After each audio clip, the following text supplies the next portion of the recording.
Hello, I'm Leora, and I help individuals like yourself to discover and reveal their light within.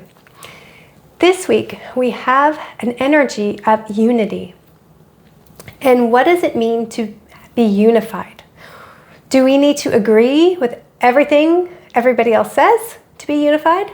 Do we need to agree with everything our partner says? Do we need to agree with everything within our relationship with our husband, our wife? Do we need to agree with everything our children say, our colleagues, our friends? Where does it stop? Do I need to agree with how they're living their life or how they are taking care of their stuff? Or where does the agreement start and stop? Where is the unity in that? So let's define what unity is. Our Bible story this week gives us a good example of what unity is. We have Korach. He's one of the Cohen, and in this week, Moses chooses Aaron, his brother, to be the high priest. Well, Korach was like, I'm also Cohen. I would also like to be the high priest. Why does Aaron get to be the high priest? And Moses responded, well, that's what God chose, but I may be wrong. I can always go back and ask. So up until this point, everything was okay. Korach had the right to come to Moses and state his wishes and state that he thought it was unfair. Nothing wrong there. The mistake Korach made was that he started a rebellion. He started to get people behind him. He started to not be okay with Moses saying, well, let's let God choose. That wasn't okay with Korach. He wanted it. He wasn't really asking Moses. He was telling Moses, hey, I want to be the high priest now. Your brother needs to step down. It was out of ego-based desire, not out of the elevation of the whole. What is the will? We have desires in us. We're supposed to have desires. Desire is something good. But where is that desire rooted in? Is it rooted in I'm desiring what it all belongs to me, what the universe has lined up for my soul, and what rightfully is my birthright, it belongs to me? Or am I trying to take something from somebody else, something that doesn't belong to me and that the universe hasn't seen fit to give to me? Does that mean we never try to approach others and to just express our desires, or we never try to go for that thing that we are longing for? No. But what happens? What's your reaction when you don't get it? When it falls through? When you're not able to get that desire that what you're longing for? What happens? How do you react? Do you react like a 2-year-old throwing yourself on the floor and throwing a fit? Or do you say, okay, thank you, that wasn't meant for me. Show me what's meant for me. Put me back on my path and give me everything that's meant for my soul. How do we go about it? Like in Korach's example, he was going about it with a very egoistic state of mind. He wanted it and he didn't want to discuss it, and it didn't matter to him what God even said about it. Okay? He was wanting it. And that was very ego-based because it didn't belong to him. It belonged to Aaron. And so what happened at the end of the story didn't go well for Korach or his followers. The earth opened up and swallowed them up. And so through that story, we may confuse it to think, well, maybe we're not supposed to stand up against somebody. No, that's not the point of the story. You are supposed to stand up. You're supposed to use your voice. When your husband or wife is doing something that you don't agree with, it is your responsibility to open your mouth. When your children are out of line and doing stuff that you don't agree with, then it's your responsibility to open your mouth. When somebody's walking all over you and trampling down your boundaries and going way too far with you, it is your responsibility to open your mouth. When you are desiring something, and this is something I'm going to tell all the men out there, when your wife is desiring something and she comes to you with this desire, and maybe it's a very expensive desire in the material world, and you flip out and you think, I can't afford that, how could you ask me for that? It's not the correct reaction. Encourage your wife, encourage your children to desire. Desire is what manifests everything we have in this world. You want her to increase her desire. You are not the source of getting it to her anyhow. You're just simply a channel. You have to open up and say, okay, Creator, you heard what she wants. She's my vessel and I'm wanting to give it to her. If it belongs to us, then stop and pray. Stop and pray with your wife. Okay, you want that house over there that's got more room for the children, has a pool, whatever. Let's stop and pray for it. If it's ours, it will come to us. It's that absolute certainty in every situation. If that house belongs to you, there is no one who can offer enough money to get it because it belongs to you. And if you go forth knowing that, and you take your wife's hands and you start praying with her, and you guys stand in absolute agreement and unity that if that is the correct house for us, then we are in absolute certainty that you will deliver it to us. We don't know how, because we don't see how it's possible right now, but with you, all things are possible. And you let it go. Let it go. And in that moment, either that one opens up or even a better one opens up. And that's the secret of this week. You have to have unity.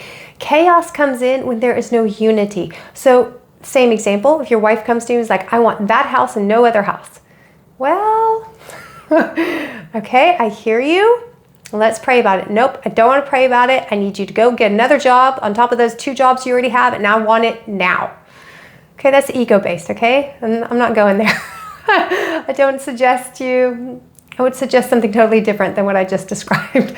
So, but you guys get the point, okay? So if we are coming from true unity, if we're coming from the desire to inherit everything that belongs to us, to our soul, and there is a wealth of things that belong to our soul, and your desire is showing you and hinting to you what that is, and we remain in unity, then there is nothing stopping you from receiving all that belongs to you. And that's why most people don't remain in unity, is because they're afraid. They're afraid somebody's going to, God forbid, take something from them. Let me tell you something. If it belongs to you, there is nobody strong enough on this earth that could take it away from you, okay? If it doesn't belong to you, then it's not going to stay with you. That goes for relationships. That goes for material possessions. It goes for money. It goes for everything. If it belongs with you, then it will stay with you. And if it doesn't belong with you, let go. There's always something better in mind for you. Don't hang on to things. Don't let your ego get the best of you. And remain in unity. Where don't you have unity in your life? And unity starts from within. You know, what does unity look within a person? Is there a part of yourself that you are rejecting? Is your stomach too big for you? Do you not like your thighs? What is it? Your hair is too straight, too curly, too short, too long. Do you not like your voice? Do you not feel secure? Do you feel insecure going into business deals and trying to make the sale? What's not in unity within yourself? Because there is also chaos within yourself if you do not create that unity. To love yourself and accept yourself and know that you're a co-creator. You are the essence of God Himself on this earth.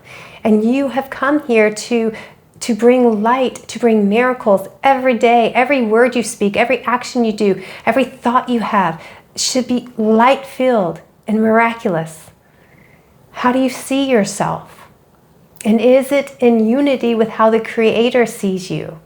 We want to draw the Creator's energy into this world. We want to draw the Creator into us so that we can be channels in order to bring the light, bring the Creator into this world. So we have to have unity within ourselves to achieve that. So stop hating yourself. I can't stand it when women come to me and they're like, well, I hate my body. I want to change it. I'm like, well, first of all, if we don't have unity there's no way you're going to be able to make those changes that you desire. Those changes you desire to be yours, but you have to first go into love and acceptance and self-care. Unity has to be there. Otherwise, chaos and the darkness will rule. And then come outside of ourselves. We have unity now within ourselves. In your relationship with your husband or your wife, is there unity there? Do you get in fights about money, about small things? Where's the unity? Stay in unity at all costs. It doesn't matter. If you guys are not seeing eye to eye on something, number one mistake I see by couples is one of them is too, or both of them, is too proud to go out and ask another couple to help them out. Ask them to hear what's going on and get another opinion on what's going on. Fatal mistake. Fatal mistake. Always be willing to go out and hear what others have to say about your situation. It keeps you in check. It keeps your ego in check. And then know that when you're in unity, then no matter if you don't agree with each other, it doesn't matter. As long as there's unity there, you guys will come up with a solution. You open up channels for the Creator to view a solution. Okay, with your children, with your friends, your coworkers, it's like dropping the pebble in the water and the rings, going out further and further. It starts with you, goes to your relationship, goes to your children, goes to your friends, goes to your workplace, okay? Goes out into the world.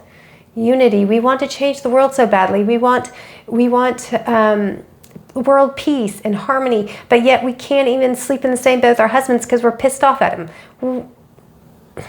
If you cannot create unity and peace within your four walls, then don't try to go out into the world and create it there. Get it at its root cause. Get it together in your relationship with your family, with your in-laws, with your parents, with your siblings. Get it together where it counts. And that will produce so much light that will go out into the world and bring peace. We're always thinking that's the big things that matter, but truly it's the small things that matter. So, unity.